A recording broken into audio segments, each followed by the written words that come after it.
In this episode, Pedro Ramirez Lopez Robledo shares the captivating story of his family's journey from Mexico to the United States. Starting with his father's early life in Mexico, Pedro recounts how his father and uncle managed sheep from a young age, eventually leading to his father's participation in a program that brought many Mexican citizens to the U.S. Pedro delves into the rich history of his ancestors, including his grandfather's political struggles and managing a farm well into his 90s, and his grandmother's connection to indigenous tribes and her industrious life. Pedro reflects on life lessons about perseverance, identity, and forgiveness, emphasizing the importance of understanding one's roots and maintaining cultural heritage. The episode also explores the diversity and cultural richness of Mexico, challenging common misconceptions and highlighting unique traditions and history. Let's jump into this powerful episode of the VanRocha podcast.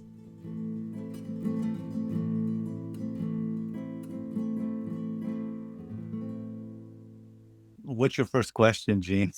I know your story, so I'm going to draw it out of you, and then you'll take it from there. But it was like what really stood out to me, and my daughter was listening to it too, is your father, how he got to the United States from Mexico was an astounding story. Basically, can you break that down? Yeah, I can. I can start in many places, but I think I like to start where he grew up. It was in a city called Arroyo de Rosales, and he lived actually in the outskirts. And so his father had a hacienda on the outskirts of Arroyo and had land. At a real early age, my father and his bigger brother, who's about a couple of years older than him, were sent out to take care of the sheep, beginning at the age of 5 years old. And they kept them out there the whole year taking care of the sheep. That was their responsibility. They couldn't come back home. 10 years of doing that, he got tired. He had heard of this program, the Bracero, and they were taking people to the United States, which he knew nothing about. He went to a town named Paso with his brother, following his brother's lead, really, because he's the one that wanted to leave. He was 17 or 18. They saw the brother, they looked at him, and he goes, well, you're too tall and skinny. We can't take you. You'll starve or whatever. His brother didn't go through, but he did. So he goes through and then ends up in El Paso, Texas. And now the Chicanos call it El Chuco, because they say it's the border place of where cultures clash. The Pachuco movement, the homeboy Mexican movement, the Chicano movement begins there. They're a symbol of resistance, of identifying who they are by their own means, right? Creating their own destiny. So he goes to El Paso, and in El Paso, he'd never seen a black person before. He thought it was a blue person. And he freaked out. He thought, wow, there's different human beings in this world, right? He says he was herded in.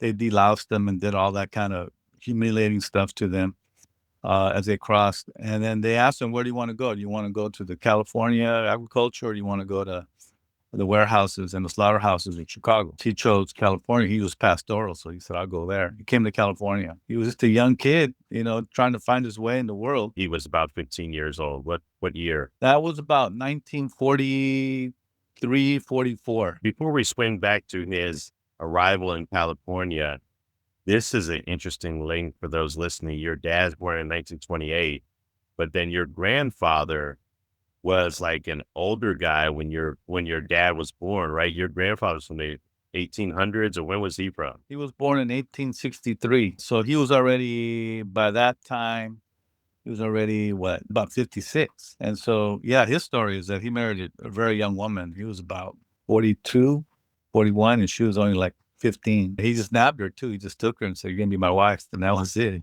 This is the amazing thing. We're talking about like 3 different centuries that you represent. I mean, just 2 generations back, very few families have the grandfather stretching back to almost the middle 1800s. You're like an anomaly.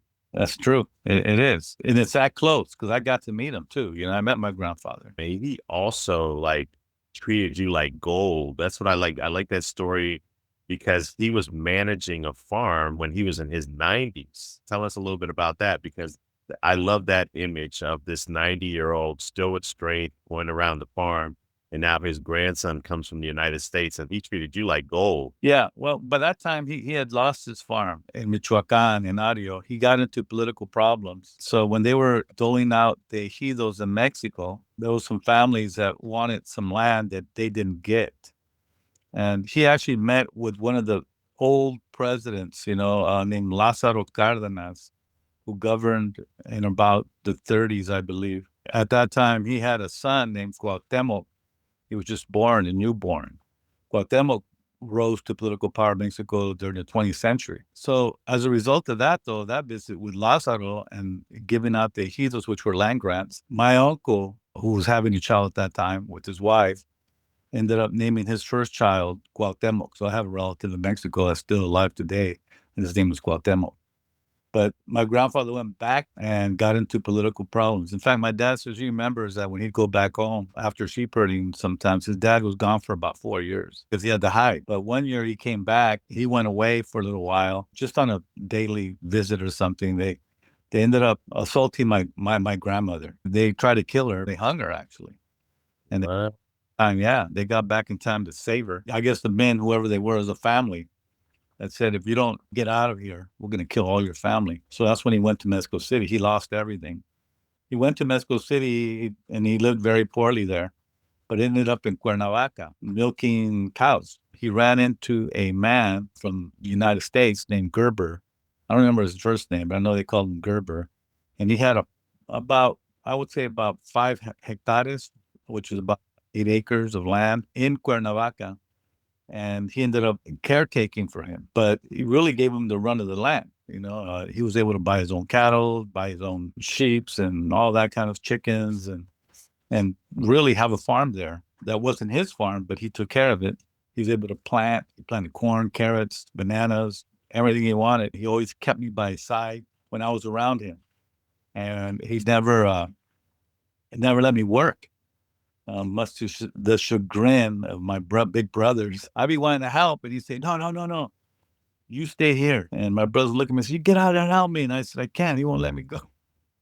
I'd be speaking in English. He'd look at me, sit down, and he'd give me a banana. He'd give me money. It was nice. He wanted to talk to me. And my Spanish was okay. It was limited, but I was able to communicate with him, So I was able to sit down with him and talk to my grandpa, Did you learn anything from him, Pedro, about his dad? Not really. He never talked to me about his dad. I know he had another family because he would invite his stepchildren over. And my dad got along with his stepchildren, one named Victorino. But they never really talked about his dad. But I think he lived in another part of that area near Ario. And maybe they met once in a while, but there's very little word of my great-grandfather and great-grandmother. That's interesting. So like, switching over to your grandmother, she married at 15. Then eventually she grew into this very strong lady. Like you said, she was persecuted or things. He was gone for sometimes years at a time. So she was managing everything. What do you remember about her? My grandmother was very industrious, even at her older age when I knew her. She still cooked. She still cleaned. She knew how to milk cows. She knew how to do all that. And she would organize her kitchen, and it was a nice kitchen, and all the women would be in that kitchen. I walk in and be like all these women in this kitchen cooking and doing things for the family. She was Perupecha from her tribes and Huasteca. She knew how to do balancing on her head, instead of carrying things, right? She would walk all the way, with big things of bread and cups and pitchers of water. I thought, look at that. And I would ask my mom, how come you don't do that? Tell us about that, because we're so ignorant in the United States of those things. I mean, what were the tribes that you're talking about? Especially your grandmother came from one. Perupecha, the Huasteco, and they had their own pyramids and those sweat lodges and, ceremonial areas and hierarchy. I didn't realize that till a later age. The pyramids all over the continent, North American continent, even the Americas. I saw a map in Chicago where they had all the buried pyramids here in the United States, in the South and in the West, but there's pyramids all over and sweat lodges and stuff like that. There's one in Illinois called Atzatzlan that is an actual pyramid, and it's covered. And there's another one in Wisconsin. They're highlighted in the film that I saw called Mostly San Juan, that we are one, which is the Nahuatl language. basically what they're saying in this film is done by Dr. Robert Rodriguez, who passed away at a young age. He taught at the University of Arizona. It's really good because it shows the interconnectedness of the Americas and the pyramids and the migrating back and forth of people from the Caribbean to Mexico, or Mexico to Puerto Rico to the East Coast, Chilenos coming up and getting goods and coming up to the United States, trading for things, learning how to plant corn, learning how to do all those types of things. My grandmother belonged to that particular tribe, and that tribe was known for making huaraches. What is that? Huaraches are sandals, the sandals. Okay. Sandals. Right. They were good with leather goods. They're the ones that innovated the leather goods for the Spanish when they wanted their chaps, and they wanted their different types of, leather outfits for being cowboys, where they were gachupins, which transcends into the Mexican cowboy, the vaquero. And they were good at making copper stuff, like copper kettles, copper pans, comales, the little griddles that we make the tortillas on, right? They were known for that. And all kinds of different arts and crafts, pottery and stuff like that they were really innovators in that. My dad taught me that when I went to Michoacan. I didn't know that, and my grandmother knew how to do some of those things, Of course, you lose it when you're taken out of the farm and you go into an urban area and, things change. Things are more accessible, right? So you're able to buy those things that you used to make. She belonged to those tribes, and he really instilled in me that, that's what you are. You're that, don't forget that, because your grandmother has that. Grandpa was more Spanish thought, stern, big, bullyish and stoic. Nothing bothered him, really, He didn't show it outward. He observed a lot. So there was a balance between those two. She belonged to a very powerful group. They actually resisted the Aztec Empire, one of the tribes that didn't succumb to the Aztec Empire and to their power. Who finally did was the Spanish. The Spanish took over everything, they except for the Perupechas and in Copper Canyon, the runners, they just ran into the canyon. You commented on the post I made about those Spanish or those Mexican runners. You had some insight on that, Pedro, which is really cool. What is this girl and this girl running in sandals able to outrun like trained athletes over a 50-mile course? I don't even understand it. It's their lifestyle. They live in a canyon that's deeper than a Grand Canyon. It's larger than Grand Canyon. And so they live, in that kind of environment. So it's like being born with a family that's in the circus, You're going to be good at high wiring act if your family does that, and you're going to be a little kid and do that, and you're going to grow up like that. And so they were used to running up these canyons and for long distances, uphill, downhill. And they say, people, if you go there, you can't keep up with them, man. They're still around. They still run. I always wonder, why don't they run the Boston Marathon? But they like open spaces. I read a book called the Caballo Blanco, the White Horse. And it's about a white guy that goes there and acclimates and then runs with them and tries to keep up with them and can't, but enters them into these tournaments. And he convinced them, you should do it. And they win them. They're not like marathon types. They're like mega marathons, however long they are. And they win. Usually they win. Amazing. Thank you for that. Cause it's like, it's so interesting. I mean, because like from the vantage point of the United States, I mean, you look at Mexico and you don't understand, it's huge. And when you talk about these valleys deeper than the Grand Canyon, that's huge. They have areas in Mexico that are really undiscovered. My dad used to take us there before it got popular, and then it became the Olympic Village in 1968. It's called Huastepec. When I saw it, it was just all natural, spring waters, sulfuric waters. And then we went back, and then it was like they had a bunch of swimming pools, Olympic-sized swimming pools. The Olympic Village was there. Some of the people slept there, and they built these like apartment complexes there. I don't know if that's still there. It's rather old now. I went back around, I would say 10 years ago. They built a freeway next to it now. We used to get there on a two-way country road, right? They had this glass dome where they had the sulfuric water. You can go in and you can bathe in it and do whatever it is you need to do to cure yourself. They say it was natural spring waters, sulfuric waters, that heated waters that would cure you. Yeah, I saw places like that. There's places in in every state that just are magical. In fact, if you go to YouTube and you just put in magical Mexican hideaway places, you'll see them. The waters are crystal clear. It's just, and they're all over the place. Really, it is the nature of the world. There's that in every part of our world where there's not war. We tend to think in dimensions of there are enemies, and really, those are political issues that people get into. And then what they do, they disparage the country. I mean, YouTube allows us to look now, so why not look? There are places like that in Mexico you can discover. It's right next door. And Canada has them too. When I took my family to Canada, I thought, wow, we can find ourselves here too. We're really the same people. And the natives right away, they look at me like, hey, I want to talk to you, and we have good talks. We have really good talks. They let me know what's going on.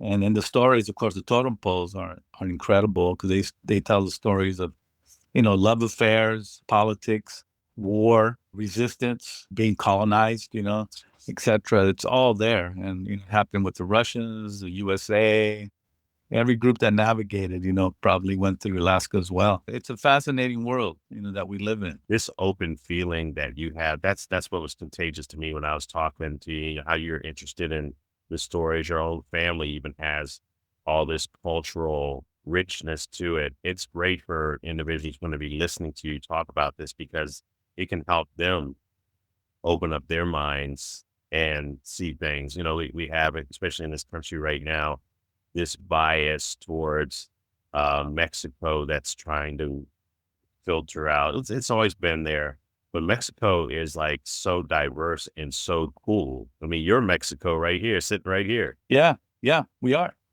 Basically we are. California was a part of Mexico, and it's indigenous land. We're connected to those indigenous people who, like, I have 56%, Native American blood in me. During the 60s, they sent over elders to the United States from Mexico to inculcate information of their self-identities into us with the ethnic studies and the Chicano studies and all that. In the 70s, when I first started, 70s, we had he wasn't a doctor, but his name was Andres Segura. Yeah. And he was a danzante. He actually studied to be a doctor. That's what he did. So he was a doctor technically, but he followed what they call the Red Way in Mexico and discovered all these natural things of healing and plants and all that he really loved. His whole being changed because of it. He let go of the doctor title and became an elder. And he went to Fresno State to teach us a little bit. And I was so curious about him because, I had been thinking about that all along. I guess it was inbred in me because of my dad. My dad would always, throw little specks of information my way. But he really just opened up it up for me all the way. He really connected me with the indigenous way of thought. And then he taught us about literature and poetry. And he was just an amazing individual. He could sit in a conference room. I saw him in San Francisco State. I transferred to San Francisco State, and he was showing there at the Student Union. He was talking, right? And I went, and he recognized me. He pointed me out. He goes, "Hey, how you doing? I remember you, Pedro, right? Incredible man." And he passed away I would say about 15 years ago. We come to you now, as we conclude, this is really, really a great story. We're going to craft this into like a really nice episode. Tell us about the man now. You have lived many decades. You are a man of the community. How do you view life now? Wow, that's a great question. Life is good. I know that. And life is a gift. We're here every day because our Creator gives us the ability to be here. Life can be gone in seconds. We may not be here tomorrow. So I cherish each day. If you live a life where you cannot forgive, the people who perhaps trespassed against you, then you're shortening your lifespan in my view, right? So you need to live your life giving as much as you can, as much as you can afford. And I learned something by following the indigenous red way, and that is to give away those things that you most cherish. If it's money, give some away. If it's an object, give that away. It'll be hard, but give that away. Too many times people, they take the wrong road and they become selfish and different, unrealistic, unforgiving, and sometimes evil. You have to maintain your values, and people will rebuke you because of those values. Well, those aren't the people you want around you. I was a caretaker for both my parents, and I saw them to the end of death. Death used to scare me before. I don't want to be around when somebody dies, But you find out that it's really a beautiful transition. It really is. It's really powerful. And when you witness it, it's beautiful because people go peacefully. I was able to do that for my mom and dad. The way I see it is those who come forward to you, like you, Jing, those are the people you want in your lives. Those people who can understand you, who know your values, and who won't turn their backs on you. But if they do turn your backs on you, not to be bitter about those people, but just to forgive them and move on. Hopefully they find their way too. And I'm trying to say I'm righteous in everything I do. I make mistakes. I'm a human being. I'm tempted. I'm all those things, right? But, I keep them at bay. I get mad at my wife too, and she gets mad at me. But, then we forgive each other. When we say goodnight, we're happy, and we don't want to carry that to the next day. That's really our mantra. And she calls it, let's reset. Your interview is a reset for everybody. Oh, thank you, man. I appreciate that, Jing. Yeah.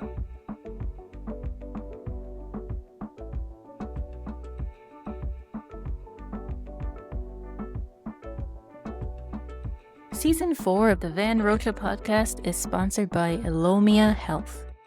Did you know it can take 3 to 6 months for a patient to get their first appointment with a psychiatrist or a therapist?